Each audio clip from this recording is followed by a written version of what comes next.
এই দাবি আদায়ের লক্ষ্যে আজকের মানববন্ধনে এই পর্যায়ে বক্তব্য নিয়ে আসছেন ইসলামী শ্রমিক আন্দোলন বাংলাদেশে বগুড়া জেলা উত্তরের সংগ্রামী সেক্রেটারি গোলাম মোর্শেদ।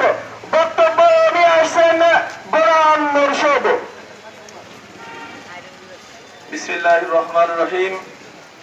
ইসলামী ছাত্র আন্দোলন ভোলা জেলা উত্তরের উদ্যোগে আয়োজিত আজকের এই মানববন্ধনে উপস্থিত জেলার সভাপতি, উপস্থিত রয়েছেন বিভিন্ন শ্রেণীর ছাত্রবৃন্দ, ব্যবসায়িক বৃন্দ।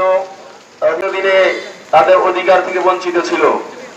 এই গ্যাস বিদ্যুৎ নিয়ে আন্দোলন ভোলাতে দীর্ঘদিন পর্যন্ত চলছে, কিন্তু এই স্বৈরাচার সরকার যদিও বলেছিল, এই ভোলাতে ঘোষণা দিয়েছিল বলা হবে সিঙ্গাপুর